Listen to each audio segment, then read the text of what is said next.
All righty. Welcome back to this episode of the Auto Hawker Show. And tonight's going to be a little bit different of a night because for the first time ever, I'm actually interviewing somebody.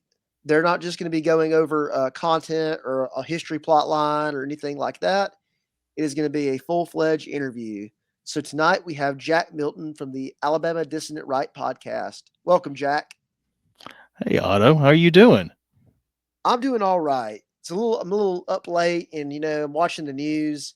It's not too good with what happened over in Reagan International Airport. No, that's Uh, bad.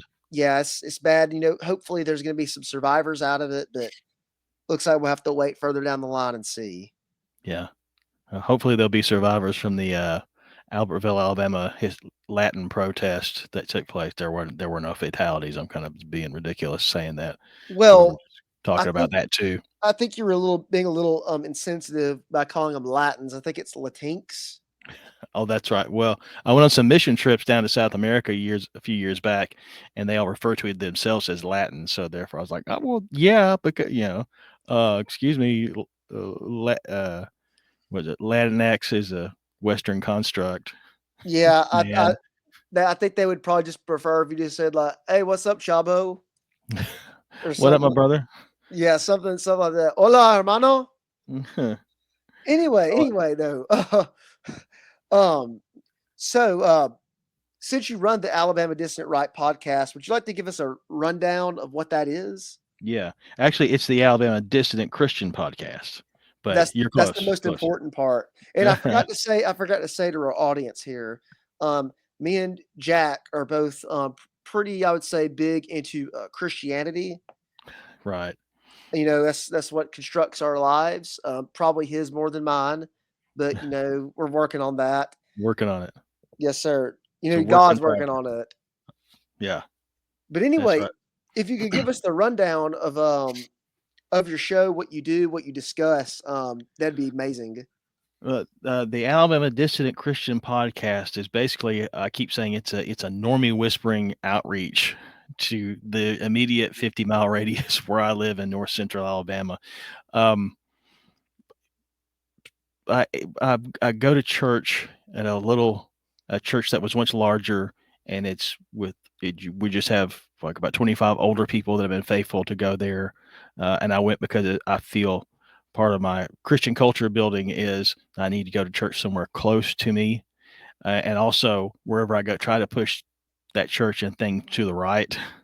And for a church to the right really means biblical inerrancy towards the whatever particular tradition your church is. Like if you were reformed, where you need to be more reformed, or if you were another thing, you need to be more closely aligned to what you say you are on paper, which is generally not the case right now with all denominations. But I had actually moved to the spot here where I'm at just from the next county over and bought some property. So you're trying to find somewhere to go to church and hash that out at in a not real happy point with churches. And so there are no young people. There's nobody. I'm a Gen Xer, so there's hardly anybody younger than me except my family that are with me. So it was an outreach um, to try to put more right wing concepts out there in our state. So I'm not really trying to be Joe Rogan or something, have a huge following. That's not really the point. The point is just the right people hear this, preferably ones that would uh, come to our church or you can make friends with. Um, so it's a real like low budget, low low target sort of thing where I'm not trying to get a huge crowd, just trying to do some things, put a bug in people's ear in north central Alabama. And so we're talking about Christian issues because we were in Normieville. There are just a lot of things that people go to church for different reasons, other than the ones I go, I guess, for liturgy, because people grow up, whether they know that word or not, people are accustomed to certain liturgy, so they go for the liturgy, or because they have some kind of connection. If they go at all, if you're younger, you don't leave the house, you're on social media. People don't get involved with voluntary associations, outside of something that's online. So a way to try to reach out to particularly Zoomers and millennials that um, are opening up to Christian ideas, which come from the right, which are all, to me, are the same thing. Um, like, I mean, it's a Baptist church, so we talked about the Law Amendment, the gynocracy, the dominance of feminized worship, feminine communication within the church in Alabama, not somewhere else, but in Alabama it's like that. Or hey, just because you don't want your country to be flooded with migrants doesn't mean you're a racist. You talked about the right order of affections. People that have no idea that, especially where I'm I'm in Coleman County, Alabama, and if people talk about race issues, they lamely will say, "Well, I'm not a racist," but I'm like, you don't have to qualify your statements with those sort of things. Um, to me, those are very ground level type concepts. That you have an order of affection, so you love your family and your people first. If you can help somebody else, that outside that's fine, but they're not the priority. Which after a while you realize that's also not the priority to have the United States government decide that they want to change the demographic status of the whole country by flooding them with foreigners who do not share in your values, do not share in your culture, and people respond real robotically to that until you explain, okay, well, what do those people do in their home country? Well, they're going to bring that here, and generally their home country is a place to be avoided because of the people that live there. So the people that live in the country, that's what makes it bad. It's not the drought, it's not the river, it's the people. Well, if you transport them here, then we're going to have those same problems here. And just because you land on the ground here, because the U.S. government flew you in from Haiti, or you walked across the Creek Rio Grande to come up here, that it doesn't matter. The dirt doesn't transform you into an American. It takes generation after generation for the people to have produced us the way we are now. And those people that act like Americans tend to come from a certain west certain area of the Eastern Hemisphere on the northwestern side. They're Europeans, and so all those things go. Just hey, North Central Alabama, you can acknowledge these things. It is permissible to have these thoughts. It is permissible to recognize that your church services are very much geared towards girls, even down to the pastor complaining about men to the girls because there are no men in the place. So it just those types of issues. You could say there are cultural, um, religious issues, but they're heavy on those things run together, and so that's what the subject matter is. Although I did one on music. Um, they've been a re-release of a John Lennon record, one that I grew up with, and thing like, but mostly just the cultural and spiritual aspects of life in Alabama, and what things are out of whack, and the way we correct those things. First of it, just acknowledging the problem and recognize it for it is. A lot of people don't even recognize those things. When I started noticing how feminized everything is, it's like I couldn't unsee it. I hear it in the way guys talk. I hear it in their relation, in the way they relate to each other. Like in my work environment is more sort of professional, and the guys who I like, who are cool guys, but they're still like, oh, you're not coming in today because you're feeling bad. I hope you get feeling better. It's like, why would you say that to another guy? Guys are like, I hope you drop dead, but you still got to come into work. A more abrasive, humorous instead of sounding like girls. And then there's the girls. So that's I guess that's a slice of what I end up talking about. And sometimes I have guests. I have a local. It's a local think tank, which is friends and relatives of mine, and otherwise it's usually me holding the mic. But hopefully I'll get my technology together, Otto, and you'll be my first outside my circle guest on the show here in the next couple weeks. Well, I have to get my tech sorted out too if I want to keep progressing with this. Right now, we're just on that, cheap Chinese factory made run. Uh-huh. But I've never really thought about that. That almost, I know Evola has an idea that everything in America is I'm going to replace the original word that start. Well, I'm just going to replace the original word and say blackified. He thinks Uh-huh. everything in America is blackified, and I feel like in the modern world, everything male in America is effeminized. And Right. I've never thought about that. That even saying something like, "Well, I hope you get feeling better." that it's to a dude. effeminate. Because I might say like, I hope you get better, man. Something like hope like get back up soon or something like that. There's probably better ways to maybe word that. I don't know. I don't know. I You might. don't want to sound like you're wearing Mary Jane's and a skirt. Hope you get feeling better. Oh yeah, no. Oh no. Oh no. I I mean, mean, but I say that in a masculine sort of way because that's like the guys are like talk like that. It's like, why would you say that to another guy? You dating? I mean, yeah. And then another one too is like like in my background, going to these Bible studies and things of that nature. One of them yeah, I went to. We went around on a circle, and they asked us about how we were doing. your feelings. They asked you for your feelings. Your feelings, and this is, I would say, before a time that I really was against that. I don't think there's anything wrong in basically stating like, all right, guys, like, how are we going? Like, what's going on right now?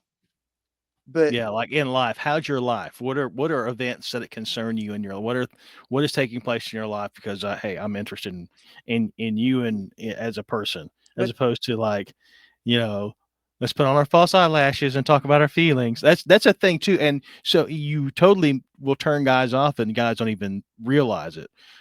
Like I if I have to explain to somebody, like if you're a devoted Christian, you read the Bible and you pray. Well, I would advise get you something you can take notes on when you pray, because if you were in construction, you'd have a list of things you need for the job site. Well, in the same way, you're having a conversation with God, you need to keep up with what you're talking about. Instead of get a little flurry, I try to get a notebook to write the stuff in. And you go somewhere and everything funny that is a notebook is oriented towards women. So, you could look like a big fat homosexual if you get the frilly looking notebook. I had to go and find it's either that or the one that looks like a satanic wizard that you can get from a Books a Million, I think is the one that carried those. But all things for sale, like trying to find a Christian T-shirt that doesn't look like somebody's grandmother made it up as a doily.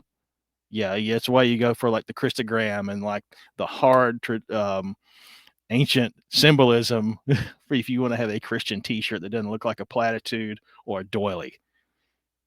and it took me a while to realize too that with a lot of the Christian centric stuff, and it really started in college, that Mm.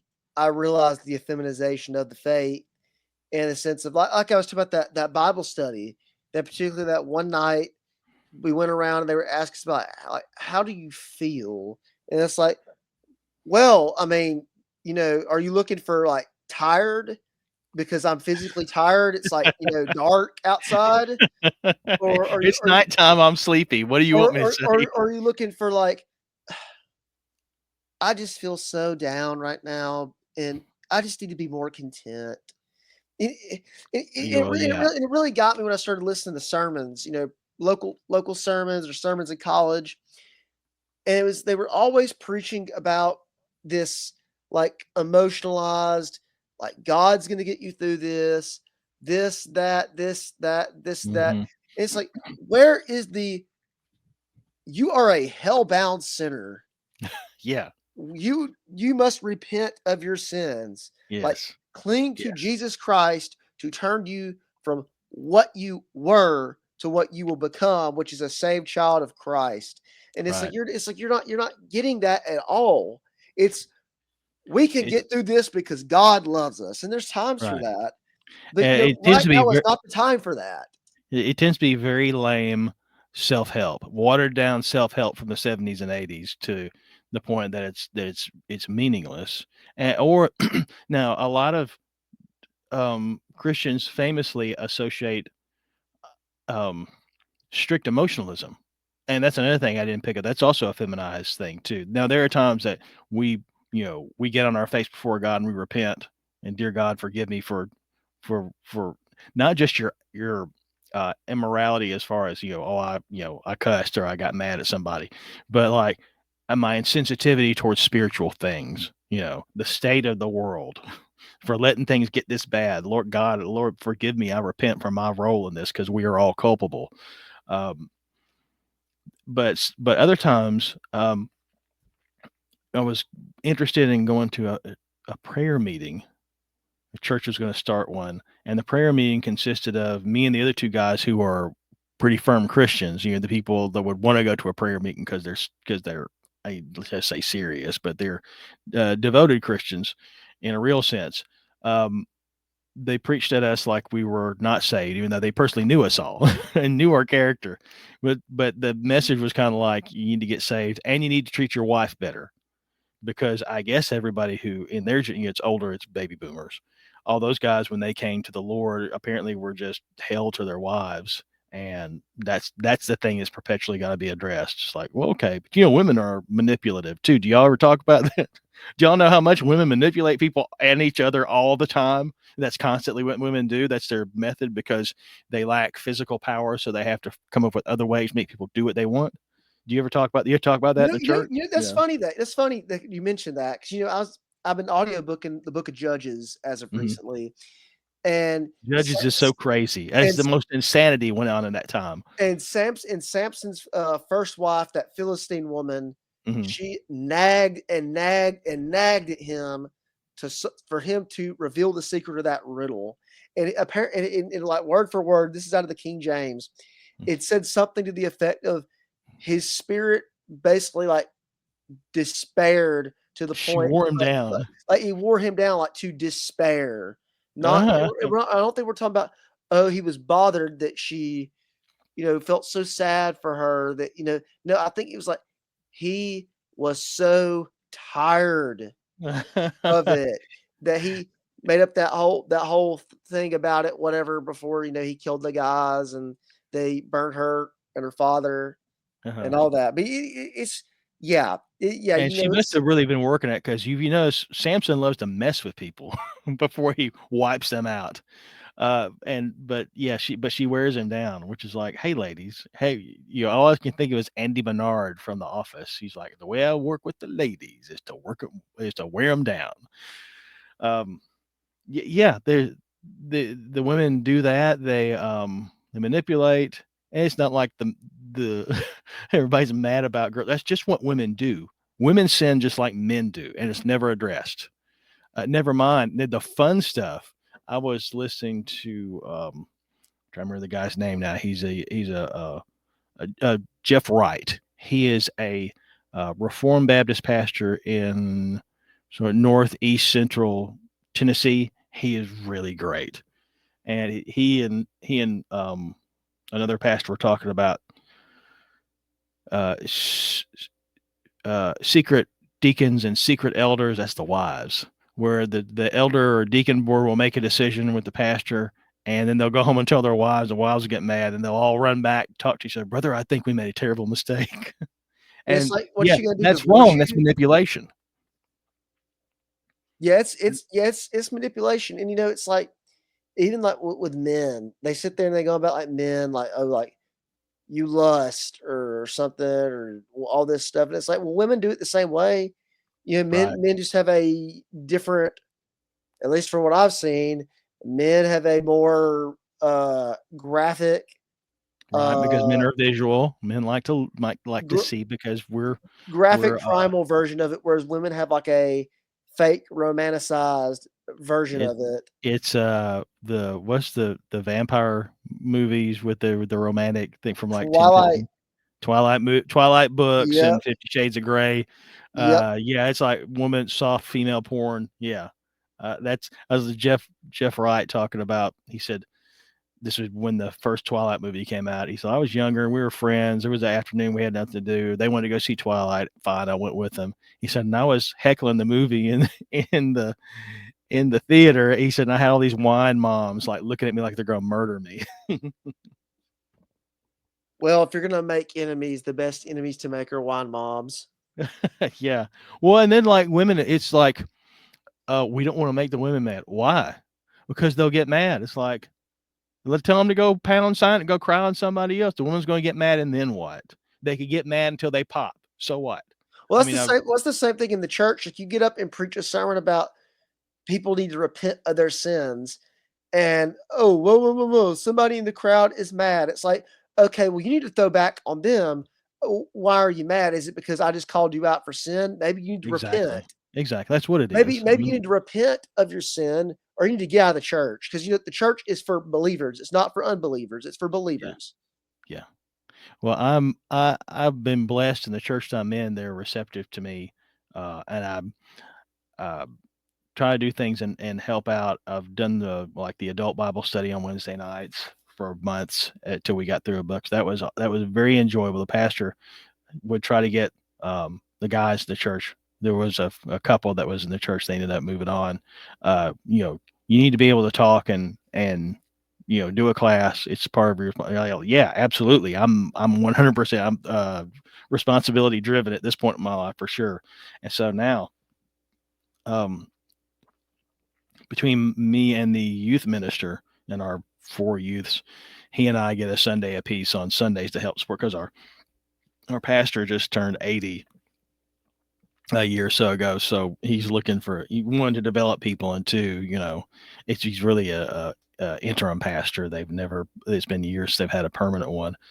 But so I said all that to say the last Sunday that I got to share, I talked about Josiah being the idol smasher, and that you have the inward idols of the heart, like people love money in the church and people love status. Those are bad and you should address those. However, if you talk about that in public, people are not going to get mad at you. They're not going to dox you because you talked about the love of money. But if you talk about the two major modern idols, which are the sexual revolution and all things that proceed from it, that's feminism, homosexuality, transgenderism, and all the political activism that come from them. The other idol is racial justice. The two prongs of that are anti-racism, anti-fascism. And I said those are the modern idols, because if you bump those idols, people will lose their mind. They have not just barbed wire, but electric fence surrounding them to protect them from any potential Josiah who's going to come purge the temple of these idols.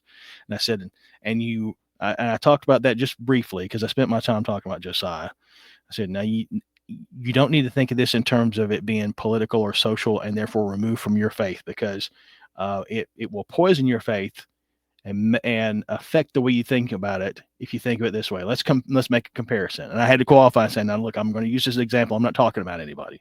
I said, but think about illegitimacy.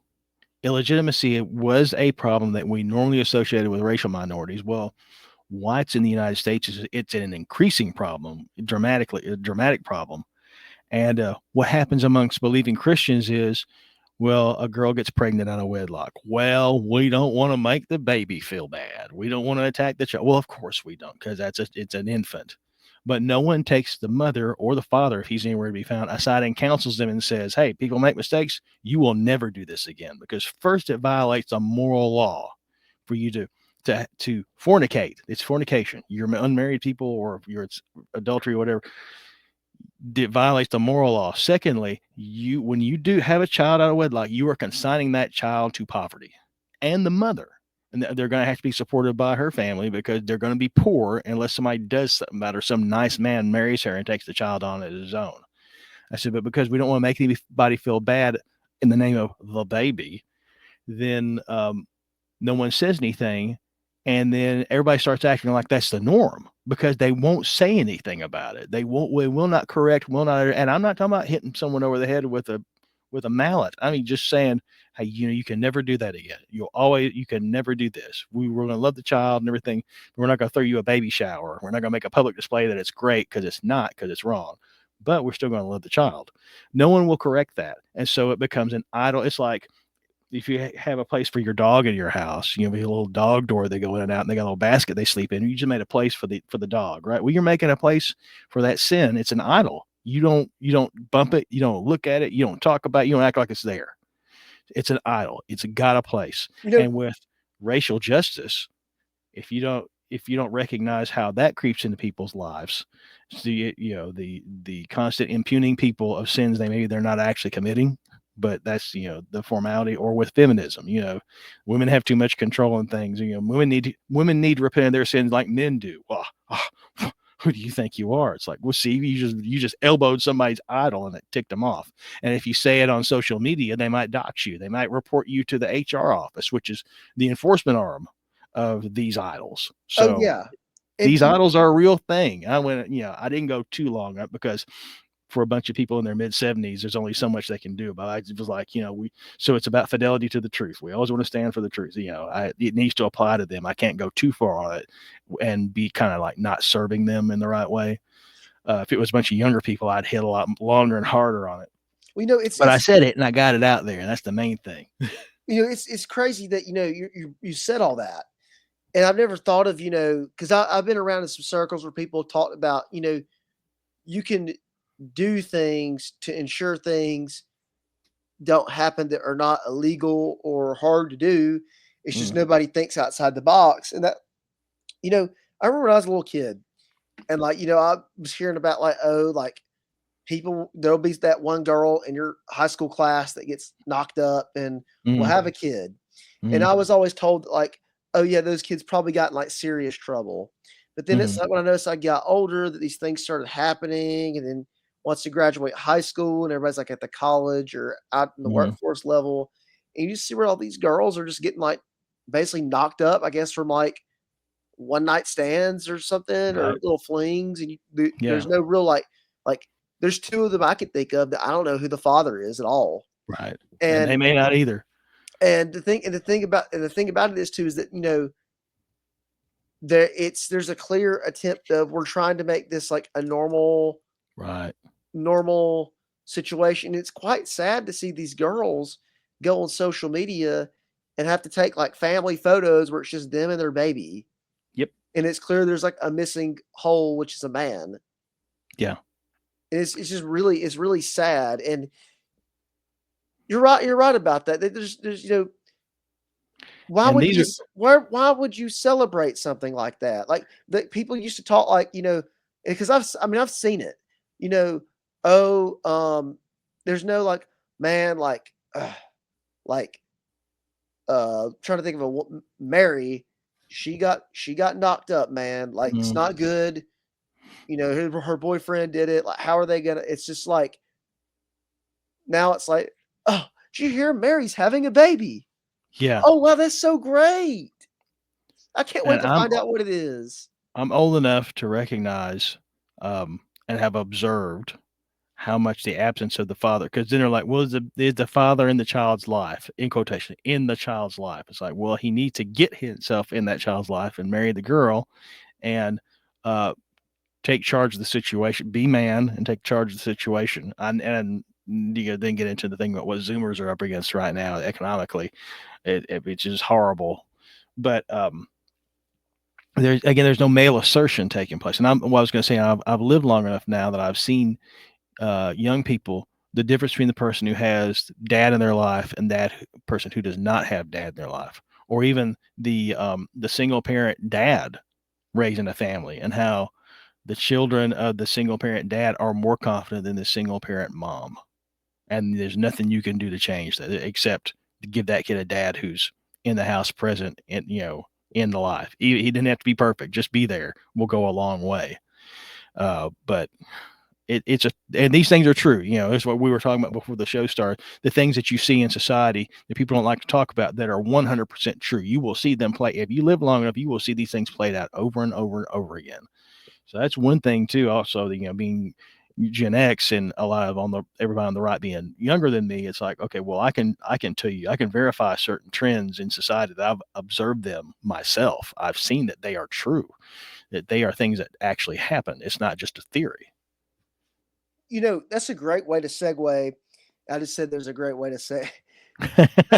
That's a great place to segue into, what is your background? What is your spiritual journey? I hate to use it in that word because it's it sounds like you got a notebook with it and you're going to tell the guys to get better. Well, I want to say spiritual journey because it's it just sounds Buddhist. It's kind of like when you hear people say instead of saying Christians, we're followers of the way. Yeah, but we don't want to say anything bad about anything, because for us, really, the God we serve is a public approval. Yes, or hippie Jesus, which is not Jesus. Hey man, take a hit off this blunt. It's cool, Jesus is Mitch Hedberg. Mm-hmm. My background is you, Christian culture. Okay, this is probably the word I should have used in describing what I talk about on the podcast, and not so many words. Is Christian culture is very elementary things that one does to establish Christian culture where you live and in your own life. Starts off with my mom and dad.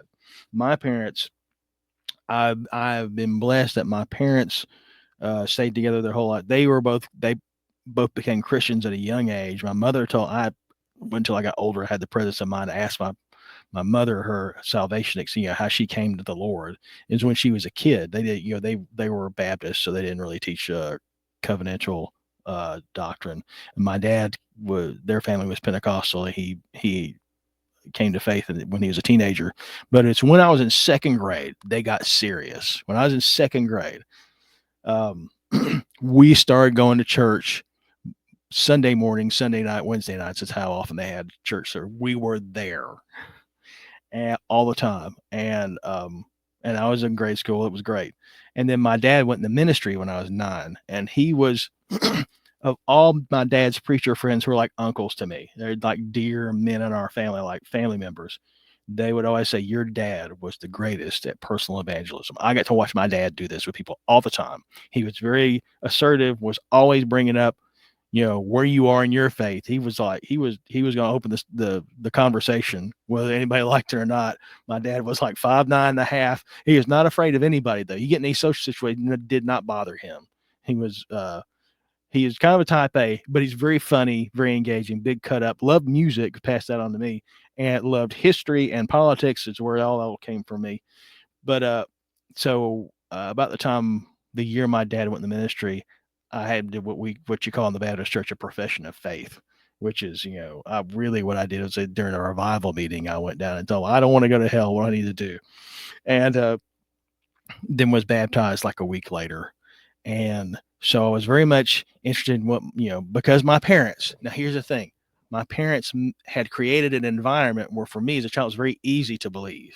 There was no question, is there a God? Are you kidding me? It's like, do you like asking, is the sun out? It's way too elementary and basic to even go around asking silly questions about it. It was, and I was very close to my dad and, wanted to emulate him, as a grade school age. Tried to read some of his books. I read a lot of heavy books in high school. I read Archipelago and Hitler, the Psychopathic God. I tried to read his series of B.H. Carroll on doctrine, but it was too hard to read in the sense that it was like, to me, this is still an issue for me with theology. Is like, would you please get to the point? I know you guys love to show how smart you are, like some of the professionals I have to deal with, but can we surmise this for common people? And it began to be like, what do I do with this? It's like, well, that's that. Then my ambition became to, be a musician, play in bands, do all this stuff, which I got to do with some things for a while. But after I met my wife, and we started dating, she was on a similar trajectory to me. She's 6 years younger than me, but we both went to the same school, to all the same people. And she was like, she went through an atheist period when she was a teenager, and then came around to realize there's a God. She's like, well, what do we actually believe? What do you believe? Why do you believe it? What do I believe? So we kind of read that together right before we got married. So I had a political awakening prior to a spiritual awakening back in the ancient 1990s. And we went to a charismatic church, which was a very positive experience. But that church ended up blowing up because of sin and the pastor glossing over some things that were taking place at the church where his son ended up violating the Mann Act, and there's a civil suit and all this good stuff. After that, we tried to go to some reform churches because I feel like I need to bring some things back to some basics. And long story short, I ended up where we're at now. Because of my family experience, the driver for me was always a personal one. It was not so much I understand very much the importance of doctrine, but I was not like reading up on doctrine like it was my hobby, or like a lot of people do. Will say I'm X team of doctrine. I'm Reformed. I'm X one. I'm Dutch Reformed. This or that and the other. Which sometimes I understand you want to find people you have something in common with, but it's also kind of like. I like Star Wars. I'm in the doctrine, but the personal aspect of it, because God is indeed involved in the affairs of men, and He's involved in your affairs, whether you acknowledge it or not. So it was I wanted to know God, which is a cliche thing to say, but you know what? It's true and it's attainable. God will make himself known to you. I don't like to say he'll talk to you. I don't like that because it's never like that for me. It's always, he just makes himself known to you through different ways.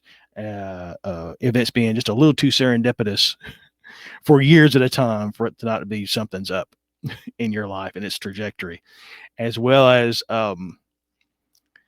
being obedient to things the Bible teaches about morality and integrity and faithfulness. I've got my family. My wife and I have stayed married. My kids, my adult Zoomer children follow God. So I've been blessed in that. And I've seen the outcome of it. So um, I would go to a Reformed church if I had one that was close by that was not going to tell me on a quarterly basis that I'm a racist. It was kind of a trade off where you end up trying to find a good church. I had to put up with some Zionism, but I'm not told I'm a racist. But then there's all the every denomination, every group's got issues. It's just, okay, which one are you the most adept at dealing with? Yes. And, that's kind of like me. My thing is like, I was the same way, grew up in a Christian family. Mm, Both parents, told me their salvation experience. mm, Um, I was baptized at a very young age. Um, I've never said this before, but I'm still trying to figure out when I was saved. And mm-hmm. I'm not gonna get into that on here because that's a long Yeah. story. Yeah. But I would say that really, really I got serious with Christianity in the last 2 to 3 years. Yeah. And it really started with, just slowly over time, the idea melting in my head of, okay, if you believe this, if you profess this, you have to live this. This has to be, an active faith. You can't just show up to church on a Sunday Right. and that'd be good. I don't care if you're Orthodox or Catholic or Protestant. Mm-hmm. You can't just sit there and go to a service and be, claim that you're engaged or you're whatever. And I'm saying this is somebody that, I haven't laid hands on the Bible with my eyes in a good few weeks just because of Mm-hmm. work, and I've been audiobooking it, which is not an excuse. I mean, I Right. guess it's an excuse in the sense of that's my excuse, but it's not good enough. Well, hey, you think of people in ages past who the only time they got the Bibles when they went to the church because no one could read. That's So true. That's true. don't downgrade that. You're still making a choice to get some Bible in you some way. So That's true. Uh, but it's like and I just got serious with it. mm-hmm. And and I remember I had a friend one time ask me about, concerning, like the whole like, do you know if you're saved kind of thing. Mm-hmm. Right. And I remember I went and ate lunch with this guy, and he did the asked me 3 times, like when Jesus asked Peter, and he said, "Do you love Jesus? Hmm. Do you love Jesus? Do you love Jesus?" And he Uh, wasn't asking it in some feminized, he said, "Okay," he's like, "Look at God. Look mm-hmm. at Christ.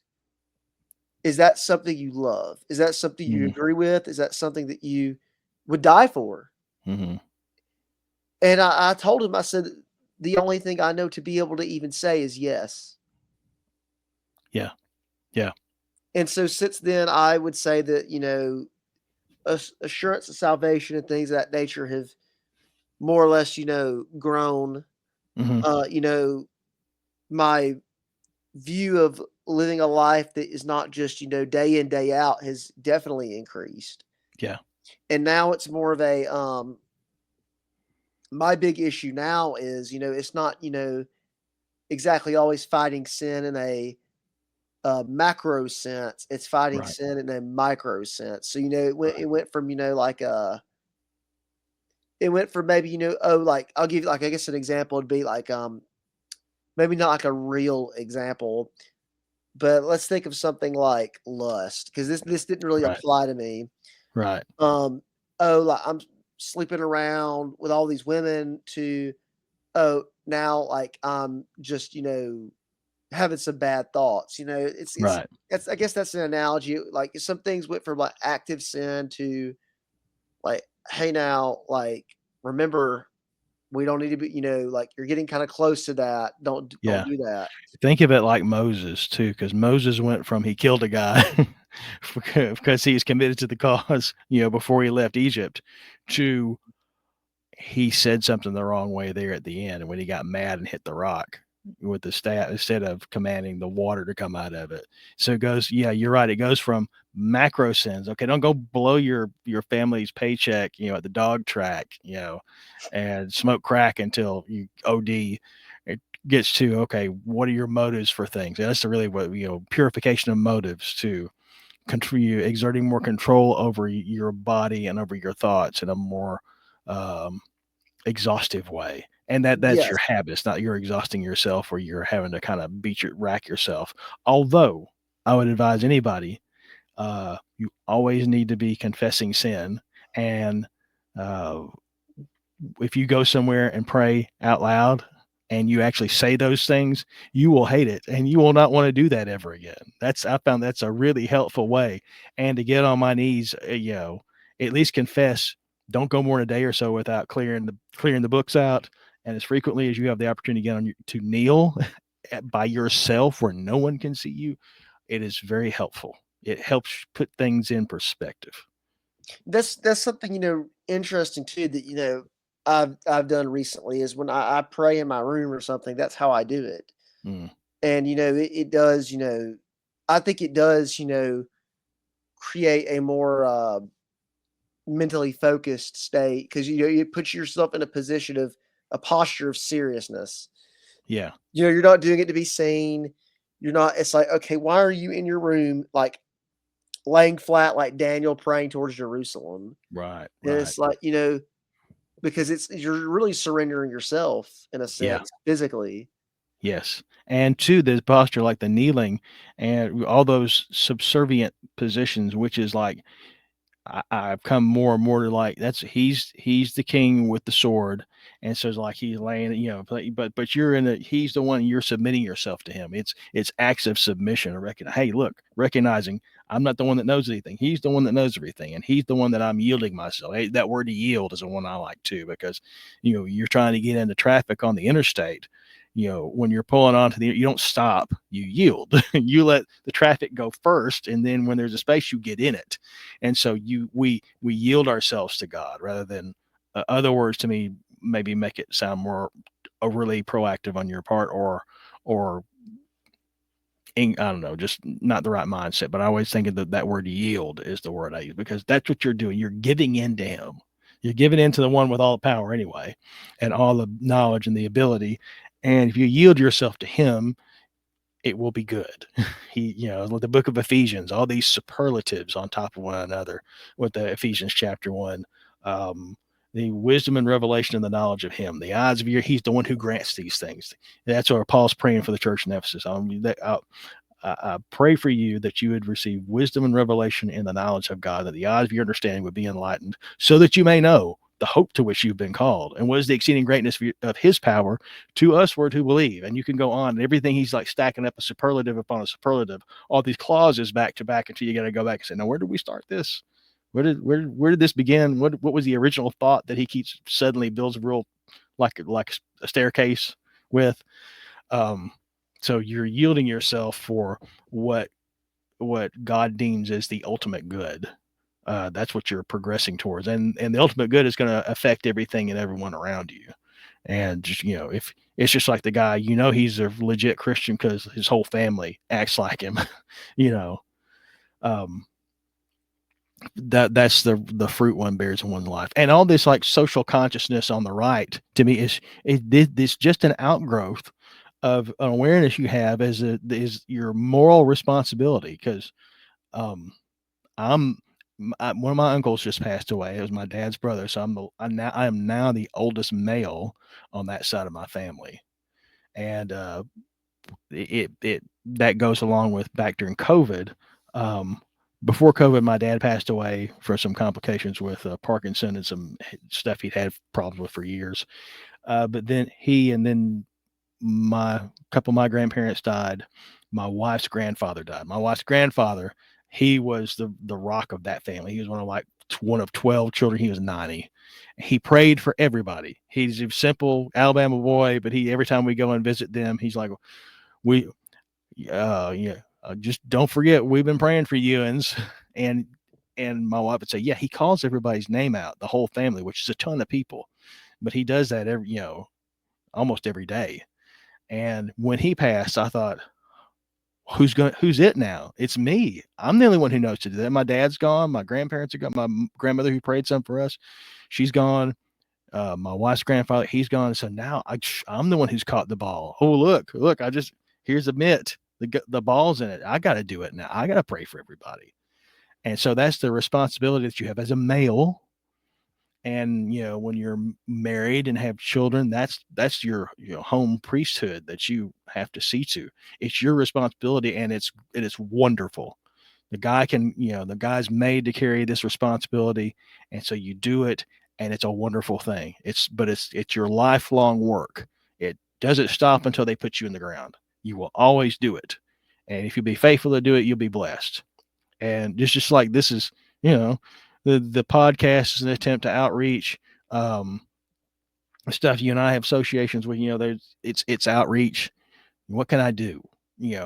Where can I help? And then we go back and spend time reflecting, reading the Bible, and praying. Okay, Lord, where's this going?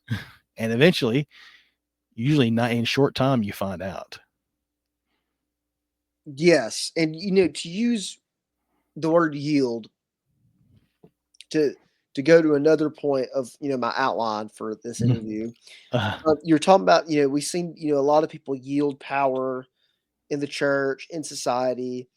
And how do you think, as political dissidents, we can influence our towns, our congregations, fellow believers in a Christ-like manner while we're achieving these goals and ends? We want to do it in a Christ-like manner. How do you think this could be achieved?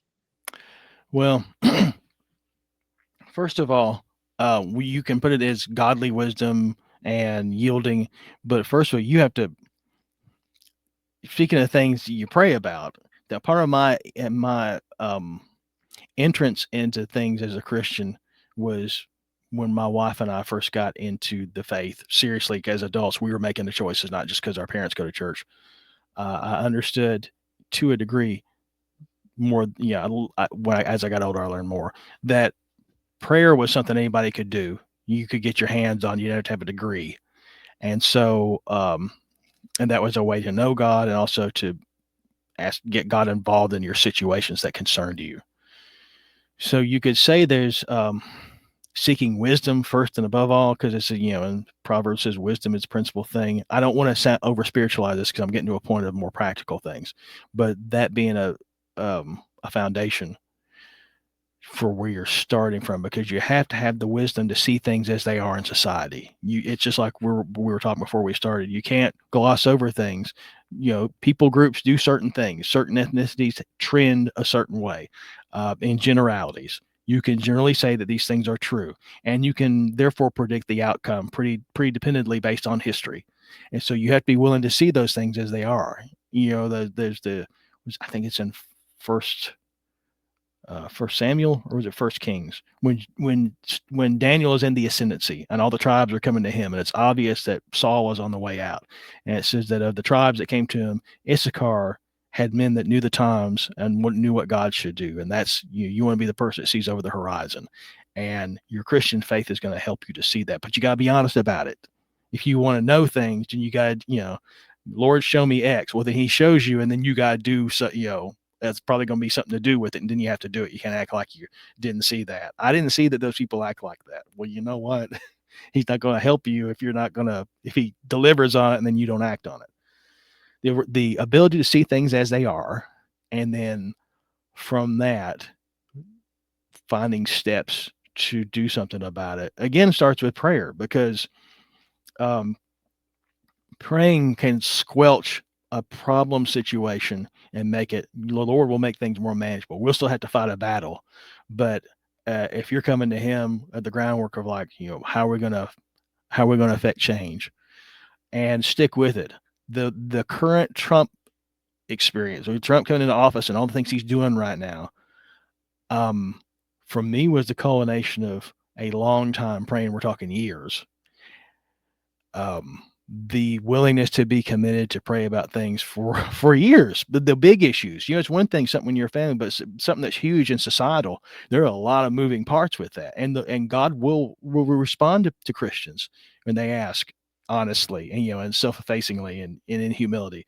But it's commitment. And then once you've prayed, you still have to go out and pick up the sword and go do something. So prayer is I don't say prayer is some soft target type weak way to address something and actually not do anything. It's just a preface, and you may have to spend a lot of time on the preface.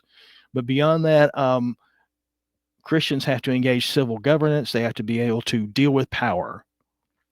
That has been the number one thing is realized in the past 2 years. Like Christians are taught through bad doctrine to not be willing to have power or address it. Because if you say power to Christians, you say Christians need power in society. And the first thing that people will do is disqualify it. They'll go, the power to invade Poland, right? That's what you want. It's like, no, how about the power to fix the roads? How about the power to block perverts from coming into your little town and take it over and doing whatever they want? How about that kind of power? Have you guys not ever think about that?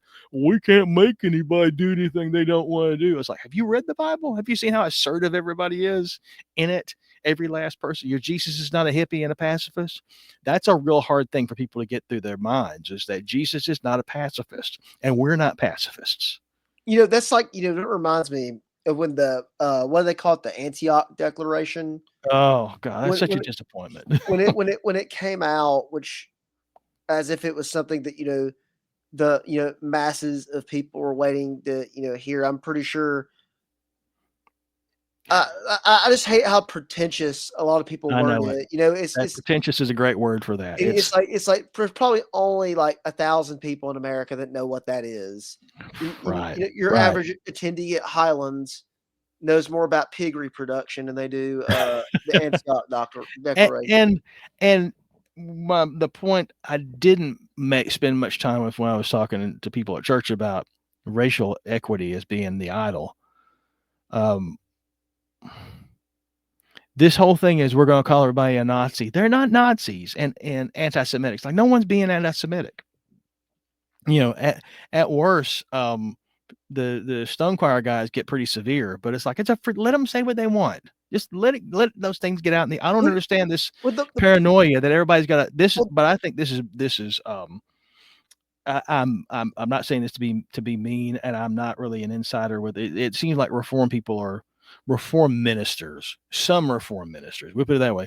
Just they're always picking a team and picking a side to the point of absurdity. I get that there's a long Christian tradition of debating doctrine and debating what's true, but that's not the character thing. Again, it seems like feminized and a lot of tit for tat type stuff. I agree with that 100% because I was talking with a guy I know in real life about it, and I asked him. I said, what did he think about the Antioch Declaration? And I was expecting really like I've never heard of this, and he said that he thought it was wonderful. He said that he thought it was like very like Christ focused, because the declaration, the stating beginning says that they'd prayed and all this stuff, and it's like, well, I can write down like I just worked 500 hours at the local Burger King. It's not true if I did or didn't.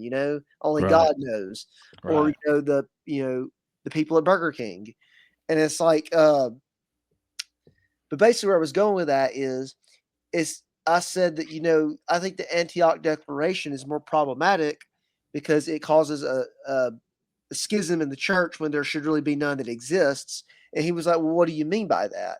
And I said, "Okay." I said, so that paper, that declaration, it basically anathematizes these reformed people for holding to believing in certain historical narratives, whether they did or did not happen, which is not for me to say. Hmm.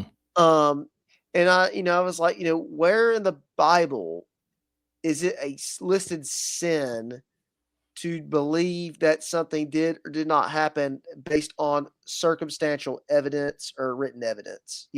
That's not, shouldn't the church be more worried about people on drunk revelries and orgies than, believing, did the post-war consensus happen? Yes or no? Exactly. And Jesus would complain to the members of the Sanhedrin and the establishment and say, all you guys do, you use Moses as an excuse to lay all these requirements on people that are not necessary. And the racial justice and racial protection aspects of this, all you're doing is telling people they're sinning when they're not sinning. And so you're pointing the finger, you're convicting them of a sin that they did not do, and that's where you get into this binding the conscience Well, with they would certain say it's people. a sin because you're being mean. Would you be exactly? And I would say maybe you need to okay, ladies, maybe you should change your Mary Janes out for a pair of like men's footwear. Everybody's going to get their frilly panties in a wad over non-existent things. Meanwhile, the world's on fire, but they're over here playing Pharisee games about imaginary sins, and look at all the busy work we've done. Well, While everybody around them is, look, I've got people I know in my life now that have that. Speaking of your young people, you in thruples. I mean, in public. you know, okay, what'd that do for this? Everybody's there's so much societal destruction that's taking place, which yields like literal destruction. What are you guys doing about it? You're over here acting like a bunch of pansies about your minority concerns. It's and they wonder why there are no men in their churches. I'm like, yeah, I wonder why. It's a funny thing, and and then it's the same people who are like uh, pro-life Inc. They're going to grift and never change anything, but by God, they're going to grift. We'll look at all the activity we're doing. It's like, but nothing's changed. Nothing, not a thing. and two, that's another thing too, is our Christianity, I think, to some extent, is really obsessed with just outward expressions of faith. I remember one time in middle school, and this happened in a town. You might not even know about this, but there's a town where they keep the battle flag of Tennessee up, flying in the town square. Mm-hmm. And I remember one of my youth ministers said that he thought, as a Christian, you should not fly that certain flag because it might offend somebody, and that they might not be able to hear the gospel of Jesus Christ because of that. And as I've gotten older, I've thought about, well, those certain people that you would offend by that, you might as well be a walking version of that flag just based off your skin color to them. Yeah. Yeah. They're, again, that's the idol. That's the idol. The idol, we can't, and it's self-righteousness. The thing about being nice is self-righteousness. Well, we got to be nice to them. And if you're not nice, we're going to come out guns a-blazing against you, but we're going to show preferential treatment to the non-believers that hate us so that we can get a good write-up in the Atlantic or the New Yorker or the New York Times rather.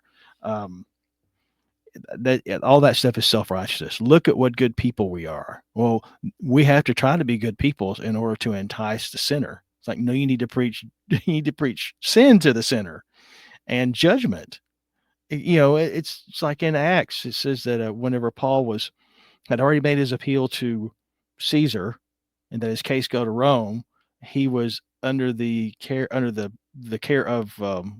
he was incarcerated, to the care of the Roman procurator at that time, which was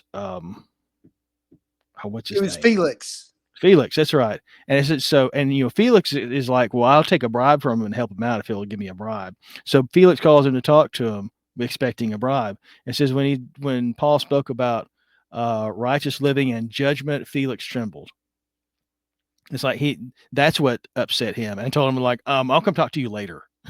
See, and part of it is like Moses got ambushed Felix. It should have been to Felix's salvation, but instead, all that wildfire talk scared him because Felix was a bad dude, and but that's those people.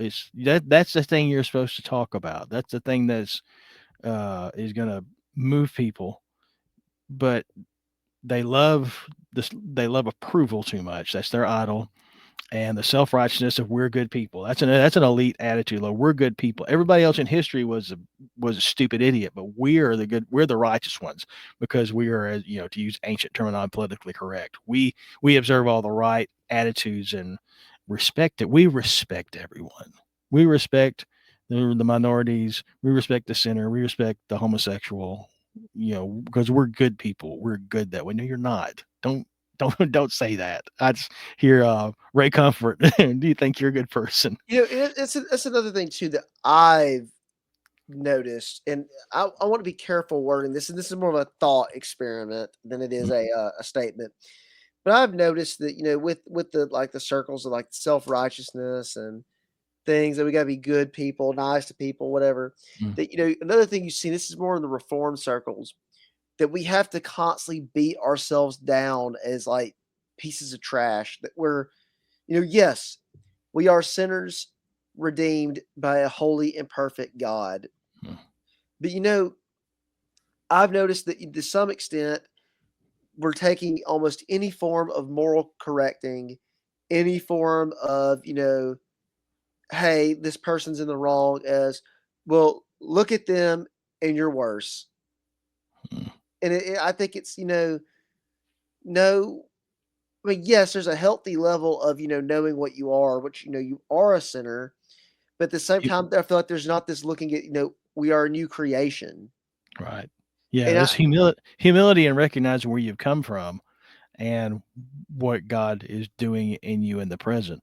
But the rest of that again is just it's a replacement set of morals. That's where Renaud Camus talks about in the great deculturalization. I'm about halfway through that, a third of the way through, and he talks about he had already compared anti-racism to called it the communism of the 21st century.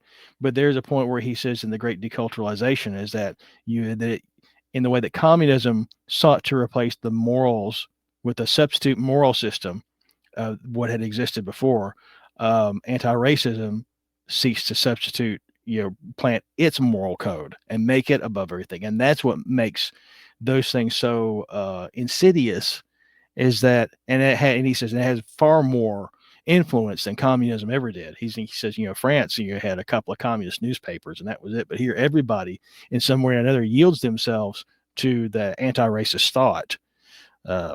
And so, what I would say, what you're talking about, to always be putting ourselves down in those respects is like, yeah, it's just groveling for the idol, for the anti-racist racial equity idol. I think it's just, it's pittance. But if you're Caucasian, you may never, ever, ever, ever pay fulfill the debt of having been descended from a Confederate or being a European, the irredeemable people. But it's all a part of that. I mean, if you want to talk about Antichrist, I mean, there's your Antichrist agenda right there. It's a substitute moral system, and it pervades everything, and it's in foreign countries that don't even care about it, but yet it's in there because if you public display of the wrong values that's not adhering to anti-racism or social of racial justice, then everybody loses their mind and want to chew at you like they're possessed by demons. I'm glad you said, too, about that it's pervasive in other countries because, Mm. I'm a bit of a soccer fan, not as somebody else in my family. Uh-huh. But when we watch these soccer games, it's amazing to see still in England, for example, Mm. them doing the whole, George Floyd fist raised kneel. Yeah. And it's, this, I don't think a single cop is like sat on the neck of somebody over there, No. at least in They're the too last they're 10 too years. busy sitting on the necks of anybody who points out the Pakistani rape gangs. Yes, yeah, that's true. That's very true and literal. But it's like, why? It's like, or France, why are we doing this?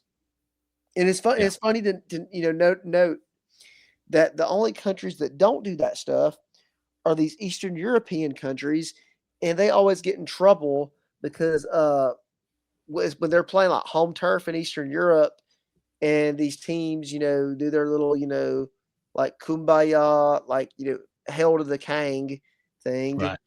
Uh, the Slavs, for lack of a better word, they'll just start making noises or like throwing stuff or like laughing, just clearly trying to disrupt it.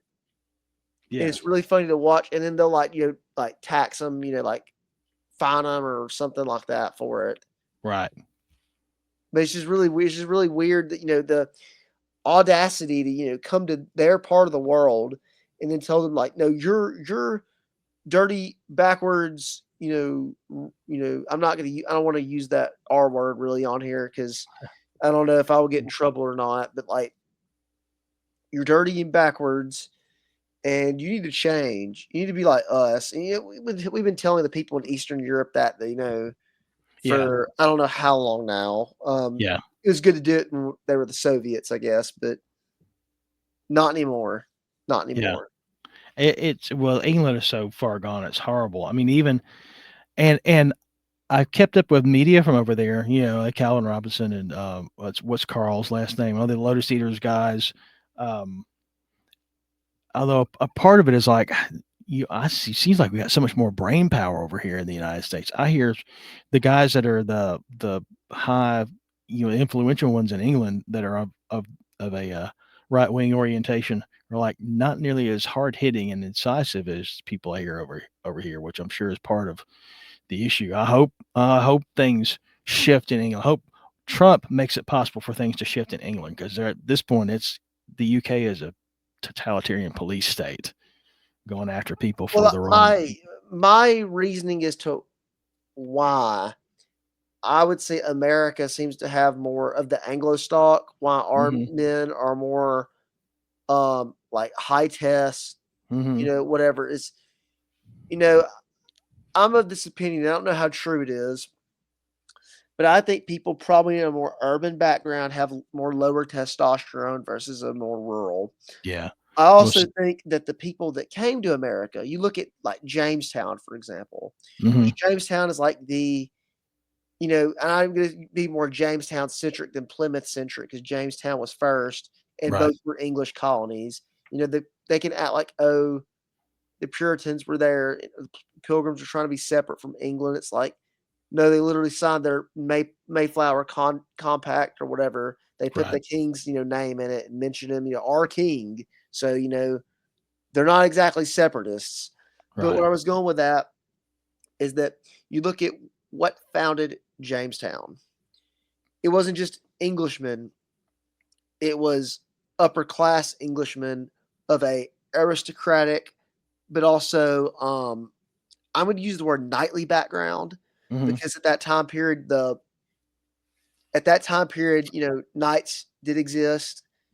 Their role was not as much of a military function as it was just more like a social position. And Yeah. obviously, people weren't being knighted really as much anymore. It was more like, oh, you're gentry. Oh, you come from a aristocratic family. It was kind of things that were being done that, these things were being done, but there was no really name to put it to it. Yeah. I mean, And then you had people like Walter Raleigh who were adventurers. Really, they were yes.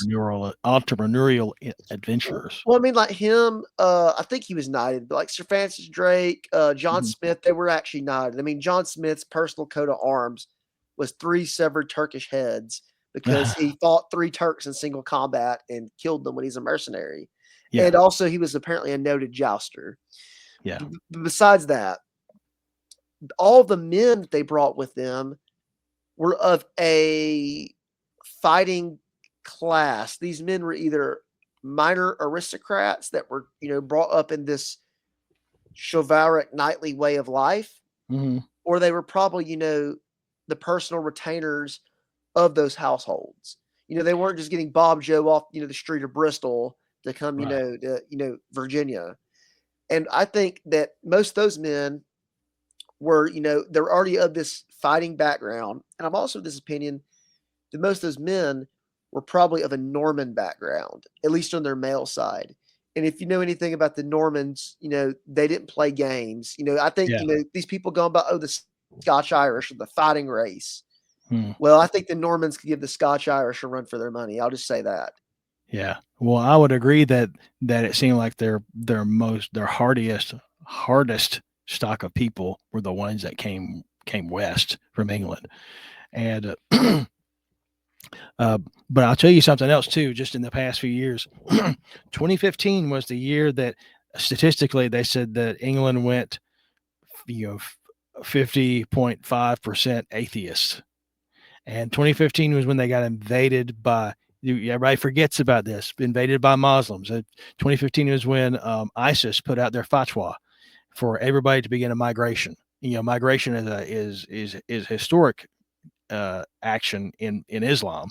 So they put out the word every able-bodied man in Muslim countries needs to head to Western Europe.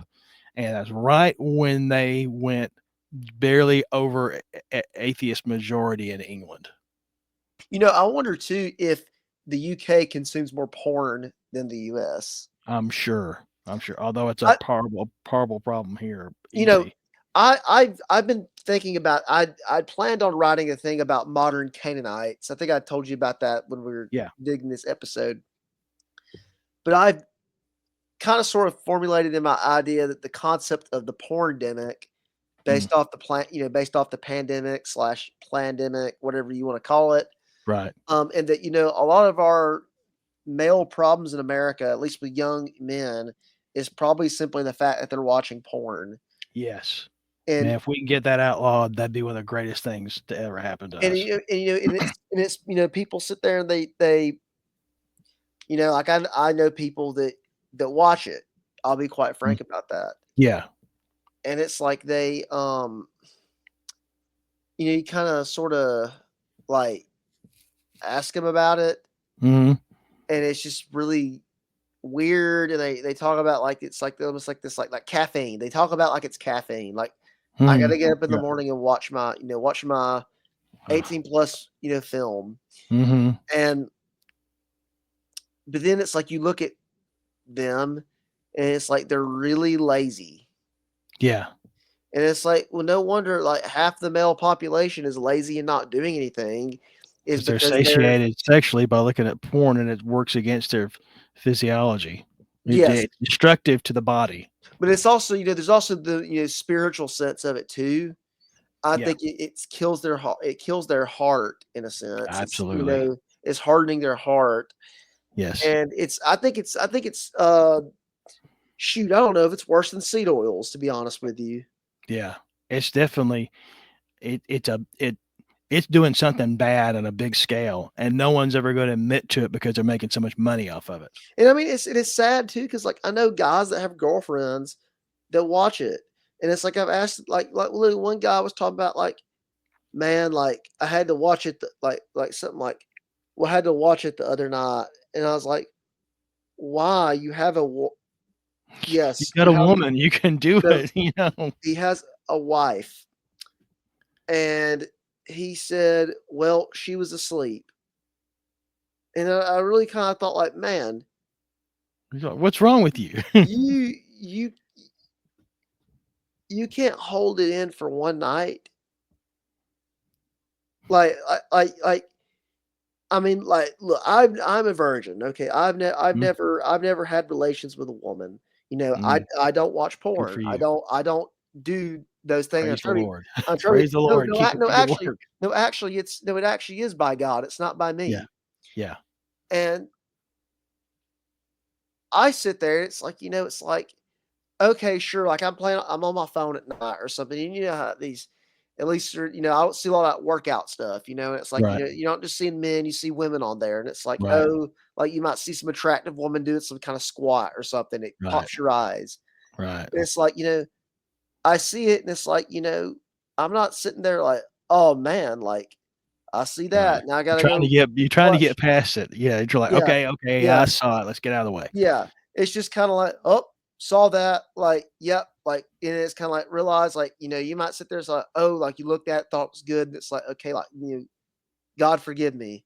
Or then you might see it be like, kind of like, you just kind of already, if I'm in a more prepared state of mind, I see something like that and I say, okay, that's wrong. There's something fundamentally wrong that there's something in a higher order cause that is wrong that I'm able to see that. Yeah. But I'm not sitting there like, man, like I'm so horny I could die about that. Right. I go to sleep. Like I put the phone down and I go to sleep. Yeah. And I wake up the next morning and I completely forgot about that. Right. Well, and then there's two, it just being kind of ticked off that these things are always pulling at you, and they're making them to pull at you. It's just with data, they make you into you know, a data cow, and this other, they're pulling on you to get their views with pornography, and they're just, I mean, they're, it's like, uh, Joseph, the Potiphar's wife comes at him. It's like, come after a guy on his weakest point. That's the weakest part of a man, is being able to. That's why, men are not raped by women. I mean, because it's not possible. I mean, that's the weakest part of a guy's physical makeup, is the sexual desires. Why you're supposed to be married, because it's safe. It's safe for both parties, in multiple levels. But it's just infuriating. It's weird that you're having this done to you. It's like 1984. They're here's a mallet. Crack your own skull with it. Here you go. And you want to. You want to do it. You want to beat yourself in the head. And it. I think about it. It makes me mad, because it's just it's abuse. You're abusing the population, and again, the civil government, they're complicit. They let it all happen. They're fine with it because they like it too. Yeah, and it's just it, I I I don't really know what to keep saying about it, but it really bothers me that even I'll give you like another example too. Hmm. I've never had my testosterone checked. Mm-hmm. I don't know medically if I'm like a high testosterone individual Yeah. or not. Sometimes Yeah. I think I am, and then sometimes I think I'm low testosterone. Then I see men that I believe have higher testosterone than me, Yeah. but it's like they're watching porn or things of that nature. And it's like I just kind of wonder, it's like, man, like how can they do this stuff? And then yet like they're pulling all these women, they're all this stuff, like like they're better looking, they're healthier, but then it's like they're doing this stuff. Well, I don't. There's always the deceptive aspect of, like, you don't always know everything that's going on in a given situation, so you have to kind of make room for um, the fact that things may appear one way, but in reality they are another way.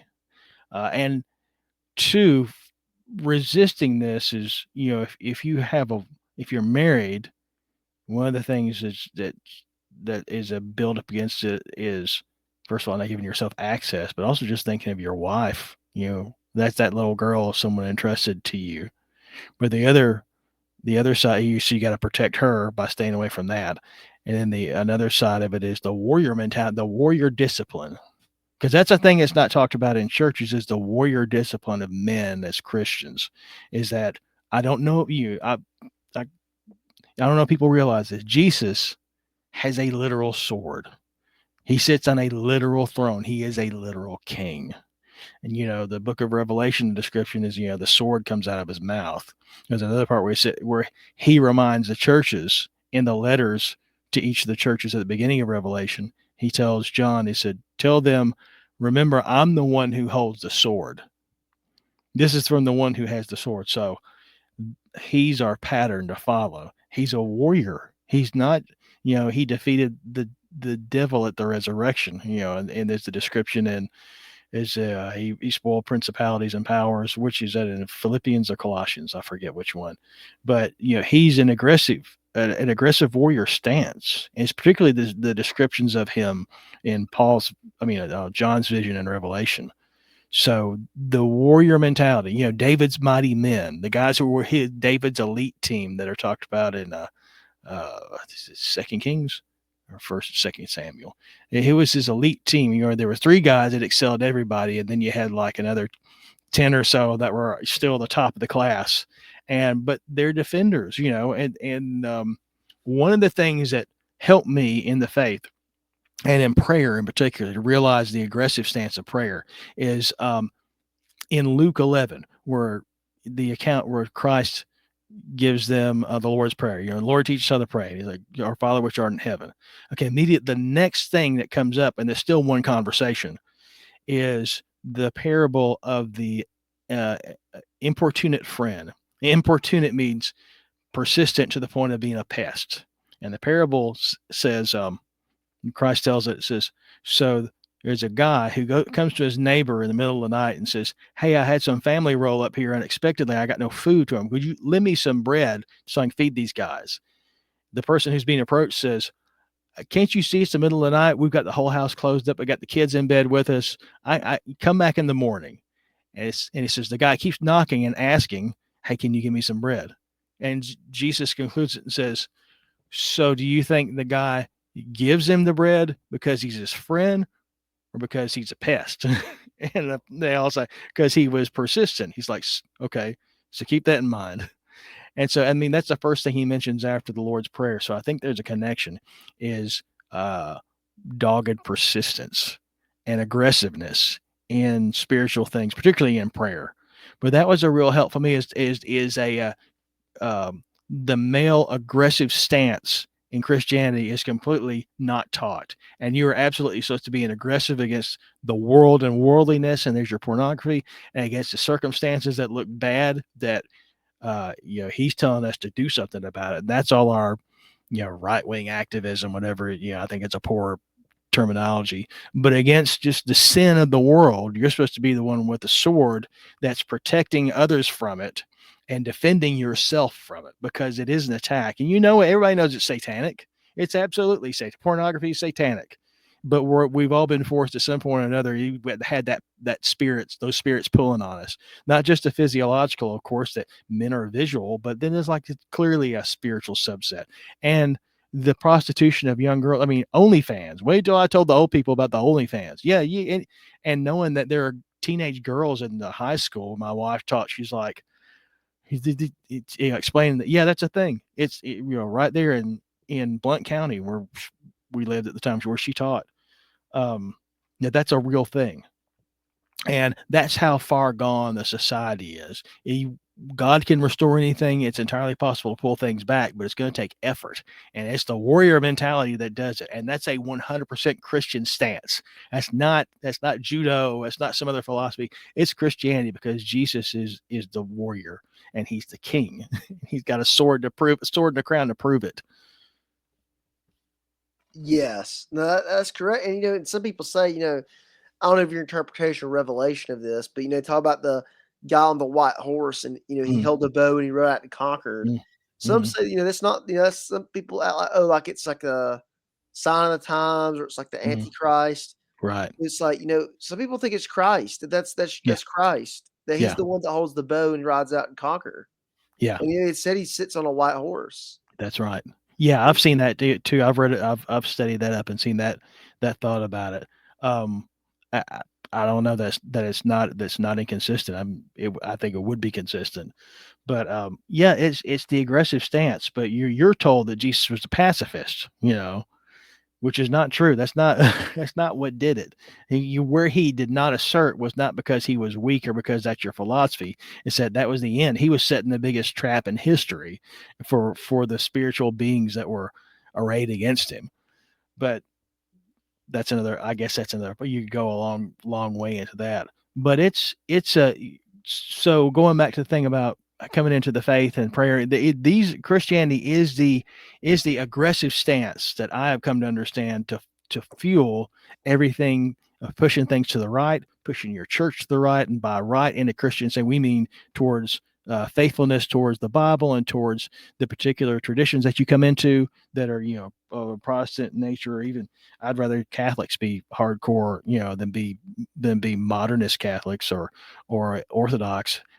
Not to take issue with that, because I think this is totally the time for all of us to build bridges with them, build alliances with each other, because we all need each other.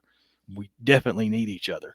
Yeah. But my point being is everybody needs to move everything to tightly align with the faith, and have that come out in your social stance, because that's what it is. It's you're aggressively Christian is like that's going to come out in the way you live and the way you view your approach to civil governance and the status of society. Will it be a good thing or a bad thing? Yes, and it's like I think I told you about this when we met up recently Mm. about somebody in my life was saying something about like like they slur us as Christian nationalists. Like, what even is that? Like, it's a whole bunch of words, and it's like and listening to your podcast, you've as much said why wouldn't you want to be a Christian nationalist? Why? I mean, it's literally like, why would you not want the people in your government over you to be Christians as a Exactly. Christian? Exactly. We were having that conversation with my father-in-law. He's like, "Well, if it's just a matter of voting for Christians, well, I guess that makes me a Christian nationalist then." And we all cheered. Yes, that's it. That's exactly it. People don't know what is Christian nationalism. Oh, Protestantism. It's I have not had a chance to talk to a normie person yet that I know about Christian nationalism, but I'm so ready. You're like, oh, Well, what it's kind of like I don't know. It's like you look at like a Alex Jones, like Lizard Man Mhm, conspiracy theorist. It's like mhm, it's like it's like. Have you ever seen like a real right wing person that doesn't believe like post war consensus? Try to explain to him like, hey man, like it's not the lizard men and mhm, the Bohemian Grove or the Illuminati. It's well, they who shall not be named. mhm. Right. It's like you never see those people go like no man, like it's definitely the lizard men. Like It's not the Jedi. yeah, yeah. It's like it's like you don't. It's like it's almost like it's almost like they're in a it's almost like they're in a snow globe and you're outside the snow globe. Right, right. That's not really exactly meant to be an analogy, literal. It's just one thing is inside some bubble that it can't reach.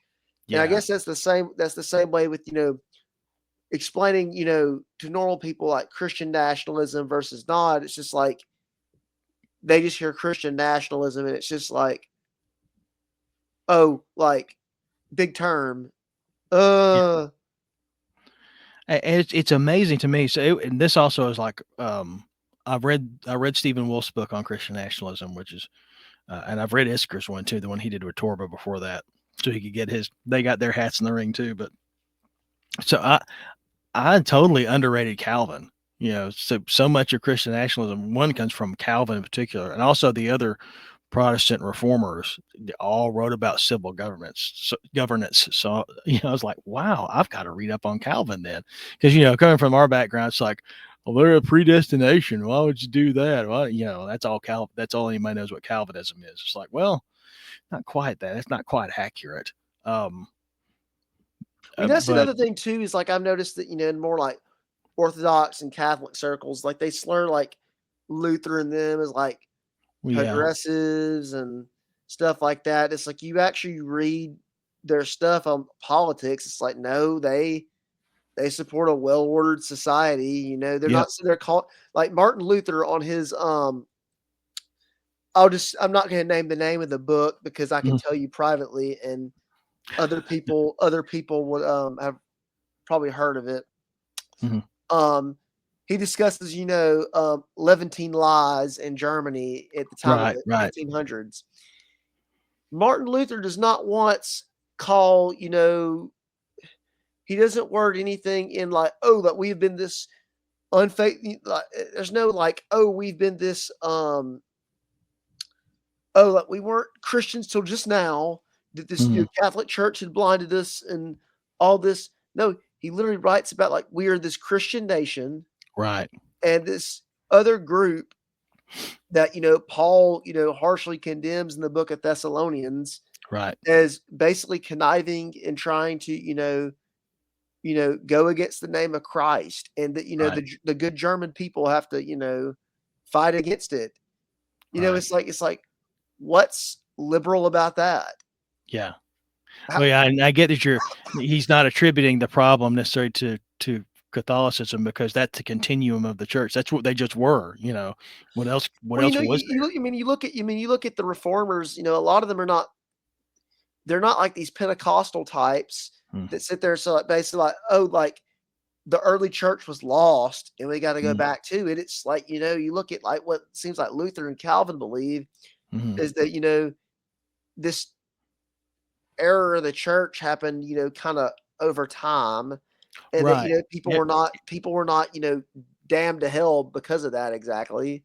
right. Any natural human institute, anything where people are involved, it's gonna have there's gonna be a period of growth and ascendancy, and then it'll peak, and then it'll come down off that because that's the way things work. And so, for I would be at issue if someone told me that their Catholic faith that was inerrant. It's like, well, but that's contrary to what I see in history with people. Everybody. That's happened to the Protestants.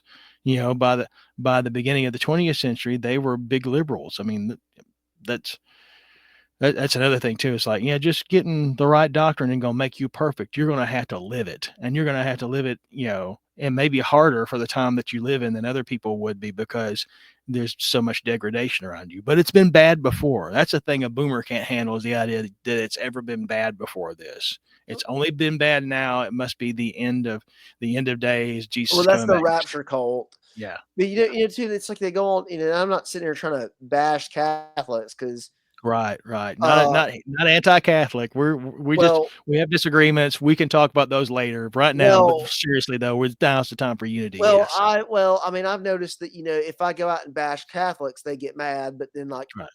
they think that they can sort of go out and bash Protestants but we Right. have to it's basically no, you need to sit down and listen to us. It's like, if you can bash me, I can bash you. So, Right. Right. It's I'm gonna two-way street, so I'm and then gonna we can get up and shake hands, and we're still on the same side. so I'm gonna get up on my little soapbox, I guess, with this real quick. And it's like, they go on about like, oh, like the Protestants have basically been leading this liberalization of well, who were the power lifters of the night of the 20th century who fought against liberalization? I'm Mhm. not going to name them, but I'm pretty sure everybody in the sphere knows exactly who I'm talking about. Mm. And the majority of their party leaders were Lutheran. Yeah. They weren't pagan. Right. The top dog may have been nominally Catholic, Yeah. but most of the people of that country, of that, party, of that group were Protestant. Right. Those were your power lifters against liberalism, against degeneracy, against communism Right. of the 20th century, right there, folks. Yeah. I said it. I said it. But now we'll give uh, to give not a contrasting, but they're under attack like everybody else. Part of the the negatives, the extreme negatives that have been in the Catholic Church of the 20th century is that activists sought the priesthood and went into to destroy the Catholic Church and to completely denigrate it as a Christian force. To turn it. If they can do it to the Protestant church, they can do it to the Catholic Oh church, yeah. Well, and see they can do it to the the Orthodox famous church. the famous trope of the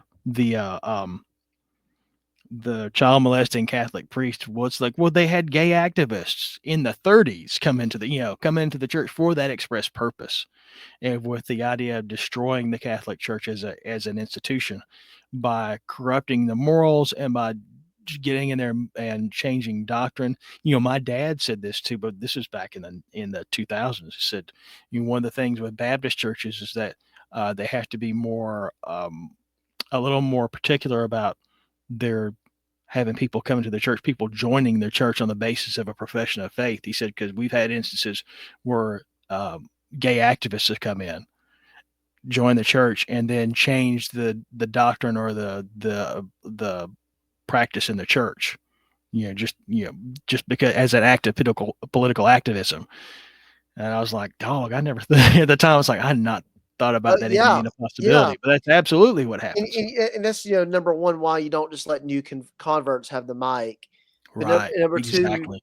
it's like I was going with somewhere we're talking about the Protestant Catholic stuff with that, but it's like you Mm. look at like Spain, Yeah. you look at a lot of these like quote unquote Catholic nations. Mhm. You'll hear people dog and down quote unquote Protestant nations, how liberal and atheist Mhm. they've gone. but then it's like you look at the Catholic nations the same way. Look at 20th century Spain. It wasn't Mm. all these people. You got the Catholic traditional nationalists on one side Mm. versus the Protestant, Baptist, Lutheran, Anglican, Republicans on the no. They went from Catholic to atheist. Mm-hmm. Yeah. There's it's like it's not exactly it's not the Protestants that caused that, Yeah. but it's like you look at America and it's like, what's the number one, at least on the spot, conservative spot in the country, and it's the Protestant areas, the South and Right. Midwest. Right. It's not Catholic New York. Right. And And there's kind of the thing too with the right wingers, the Zoomers. Um, I personally observed this in my own kids. Was that when they started moving to the right before I did, was that realizing that there's such a desire for order, and thus that's the draw for a lot of people to churches with a higher liturgy, is a sense of order. that's most definitely it. And But that's and but the that's why thing is, that's why well, I support like a second Reformation, yeah, really. yeah. Well, we're up, man. I think we're up for it. But the contrast is like, yeah, you're super based and you're going to church with the high liturgy, but what's coming out of the pulpit is just same old like limp, whiny leftist stuff. You're racist and we need to repent. I used to know a lady that was who was um she was a priest in the Episcopal Church, and all they did was preach politics. They had like the worst preach politics. The evil Donald. All you had to do is say the T word in front of her, and she'd spaz out, which is a shame because she was funny, she's charming, but she's just a total, really just a shell of a person who parroted a bunch of political leftist theology, philosophy, liberation theology stuff, and their whole church was taken over by that, and then she passed away a couple of years ago. But that's yeah, we're all in line for it. You know what destroys churches? Sin. We can all go back to that. You know what's messed up everybody's church, Sin. Protestant and Catholic and Orthodox? Sin. Period. Yes. We can say that, but really, and who's the problem? We are. So we got to get it straight with God and get on our knees and repent, so we can have Him help us move this ship in the right direction. Yes. And I was gonna go somewhere with that. You're talking about the that stuff. Um I'll probably I'll probably not not I'm getting tired, you can tell. I probably won't sit here and pretend to think about what I was gonna say. Um yeah, so yeah, I really don't know what to say anymore. Was that the sign? I guess it was the sign, sign everywhere sign, whoever Uh-huh. sang that annoying, stupid song. But yeah, it's there's problems in all the different church denominations, but I think we need a second Reformation or something. Absolutely. And it's like, when I argue with, some Catholic people on Twitter or in real life, I tell them, I was like, you sit there and dog me like or pretend like I'm some Pentecostal or like Church of the Highlands goer. It's like, no, it's like, I would very much like a Catholic church structured church, Yeah. a clergy, you know, maybe not. Maybe I haven't made up my mind on monasticism. Mhm. I think you can have it. I don't think there's anything wrong with it, but we have to understand. It's not a sin for men to marry and reproduce and be in the clergy. Right. Um, I'm definitely against at least modern praise and worship music. I think we need to go back to hymns. Yeah. Um, I do think we need to teach not liturgical languages, but we do need to we need to boost our Koine Greek and Aramaic and Latin studies. Yeah. But definitely Koine Greek. People going about like the Latin and all. It's like no, the New Testament is written in Koine Greek. It's probably important. Yeah. You, you know, and we need to, I'm not, they do the thing with the smoke and the bell, thing like that. I don't know where Mhm. they get that from, but communion should be something that's probably offered at every church service, Yeah. and it should probably be wine, Yeah. not grape juice, Yeah. I and agree. and two, the church should probably be a place that's open, 24/7 for people to go to study. And pastors, you shouldn't be able to just be a pastor.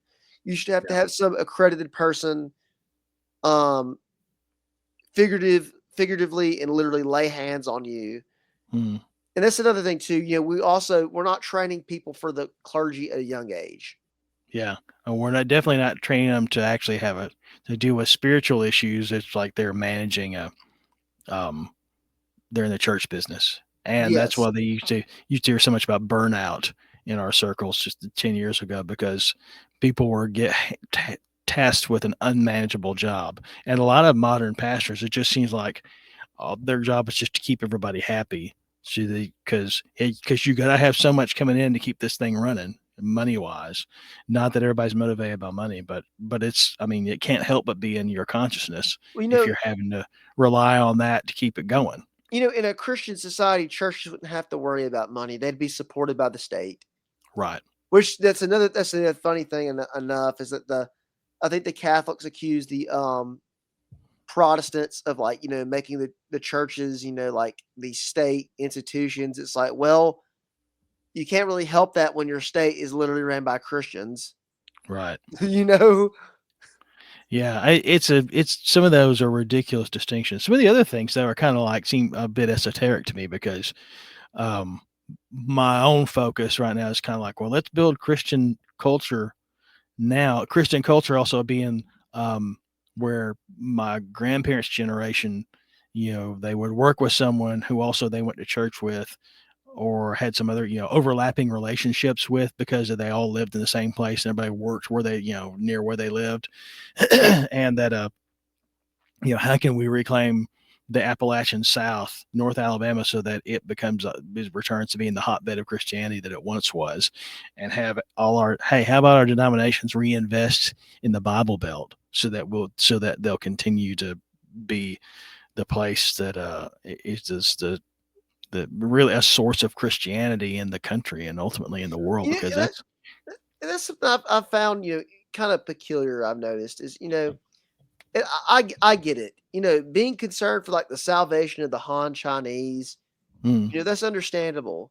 yeah. But I've never understood why these large numbers of people, and I guess it's that we took, American Christianity for granted, or we just really were unaware of the times.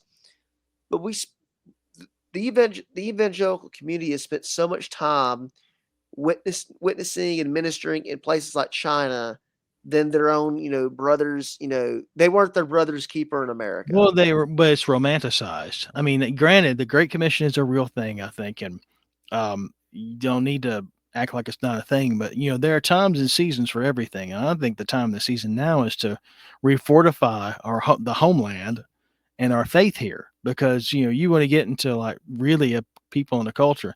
Yeah, there are these Scotch Irish people here that are like, those are my people, and this is my region, and I would not like for it to turn into just meth central, or porn pervert central. How about, because like the little, my nearest town, you got gay activists in the little Alabama town. I would really like for the denominations to reinvest in Appalachia and in the South. But like in the Baptist part of the problem is that they're laundering money from the International Mission Fund. I mean, that's been going back and forth with what's his name from Birmingham that took over the church in D.C. He's the David David Platt. Platt. David Platt. I mean, it all looks like um, it looks like money laundering between the International Mission Fund and McLean Bible Church. And I mentioned something about that online, and then someone's like, "Well, we don't need to make accusations against a Christian." And I felt like saying, I'm kind of fed up with that, because all we're doing is letting people do evil things in the name of Christianity, in an actual Christian institution. I'm kind of fed up with that. I'm kind of put out with it. Let them defend themselves. Let it be made in public. But the Baptists have a big money problem that no one wants to talk about, which is it's like the government. There's so much money put into the denomination, and then it's just lit on fire. It's handed off to people that turn reprobate on you after a year, call you a racist. They'll take your money today, but tomorrow you're no good if you're not doing what they want. Let me ask you this too.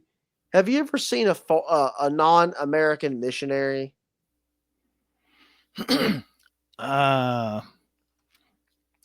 Well, if they're coming from abroad to speak at your church, I don't know that that's a missionary. That sounds more like fundraising. Yeah, I've never seen like a missionary from like Angola, go to like, Ontario to preach the gospel. It does happen. There were times I've been on mission trips.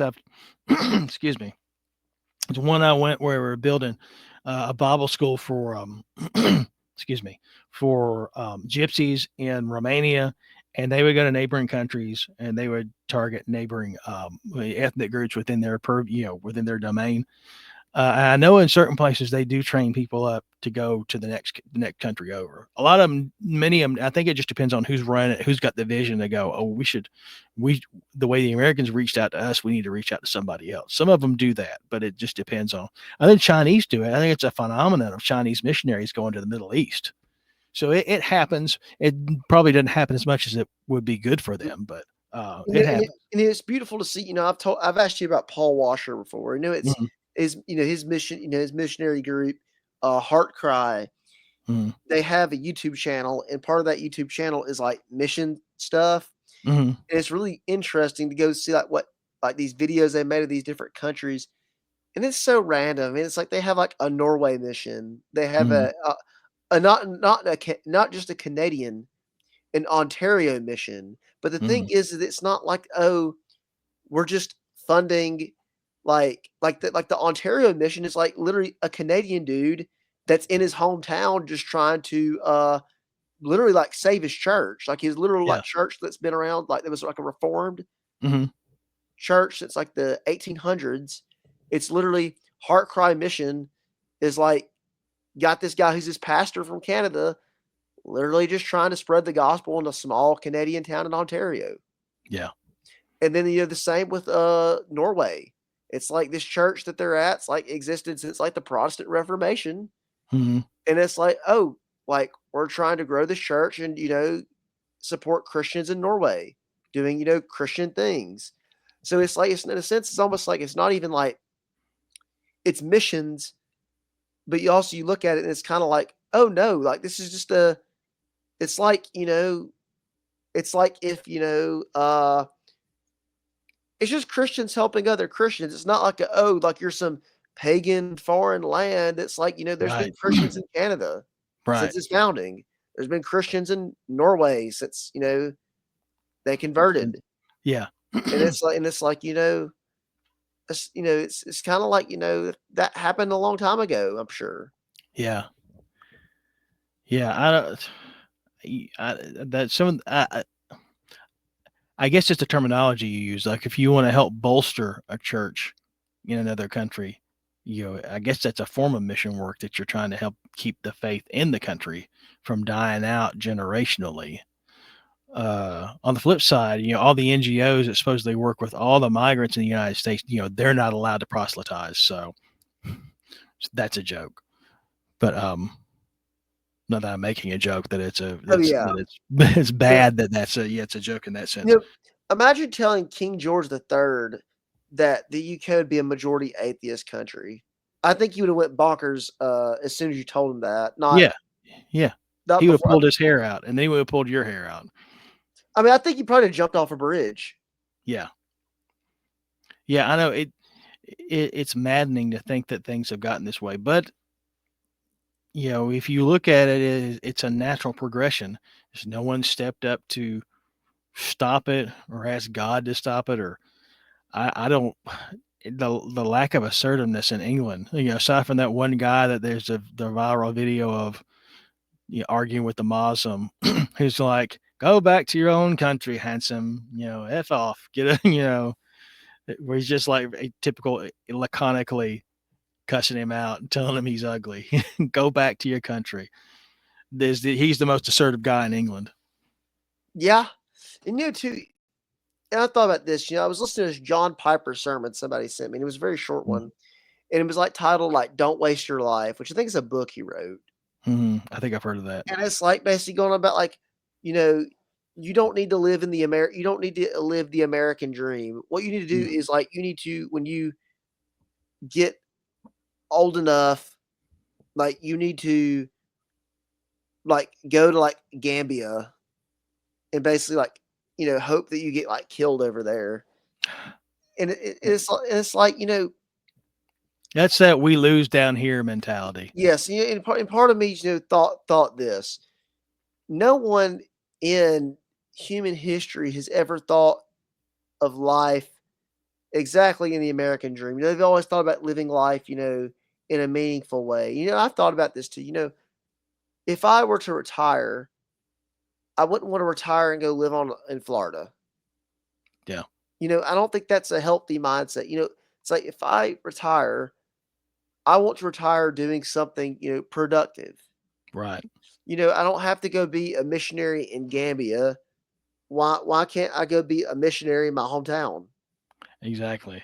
Sometimes they used to encourage that in Baptist circles, back in the 80s and 90s, that people who retired is like, well, you can be a home mission person here, or move to the next town over, or that was something that was done, and that there's also the sense of the responsibility of that generation that I think have already Yeah. gone.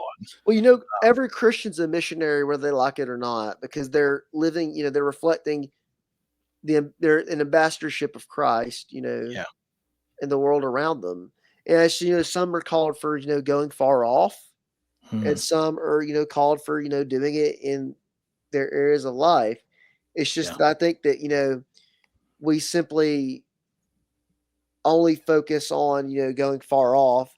We don't focus on our Right. own country. And have you ever heard anybody say, "Hey, we're going to have a missionary trip to Maine"? Yeah. I actually haven't heard of them doing. That's still a common thing to do, home mission trips where it's somewhere in the United States. That's See, still a thing. I And always I don't just hear think that. about like China or something like that. Yeah, or Haiti. Yeah, We're gonna or build one more thing in Haiti for them to tear up. Or if we can feed this kid in a foreign country, and when he gets old enough, he'll just want to immigrate to the United States. part of me's all wondered, if these evangelical mission trips, if they're even telling the repentance gospel message to these people. Well, the ones I went on did, because that's what I was interested in even then. Back, this is like the 2000s. So they're out there. You can find if you're with the right people. But now this is the church I went to that eventually collapsed because of the pastor's son. But the guy who was in charge of all their mission stuff was my buddy. He was about 15 years older than me. Now they were and some other guys in our church were like, we're gonna preach repentance, even though the church was more of a charismatic sort of pseudo prosperity. Wanting a little more spectacular, but there was a group of people that I was tight with who were more personally evangelistic, and were like, yeah, we're gonna do it right. So also, I was blessed to be in that, even in that scenario. So we went to Peru, and we're doing like street witnessing, and it was great. and part of me wonders too that there's this thing in like Christians I see that's like they think like every poor person they run into, they have to evangelize. Right. Why, it's like, you don't see a guy in a Cadillac or you get the point.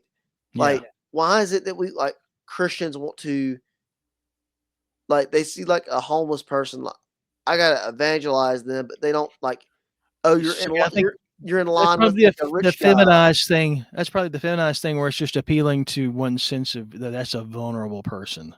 Because I remember my dad, he was a soul winner. He said, you'd be surprised how many nice houses where people, they got money and everything looks good, but you actually get in there into their lives and it's a mess. He said, he's like, the rich people got to have the gospel too. So again, that's another thing. I was blessed to hear that kind of thing from somebody in my circle since I was a kid.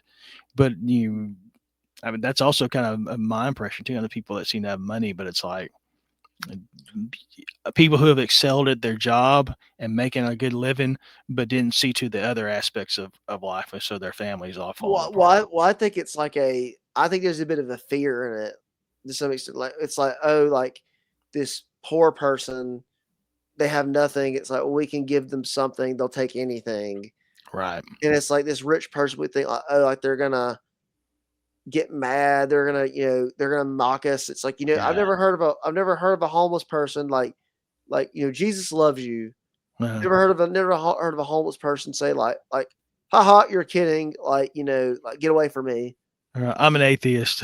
Yeah, it's like, rich people, like, it's like, and it's like we live in America. We're all to some degree, if you're middle class or up, you're relatively rich. It's not we're Right. not these people are aristocracy.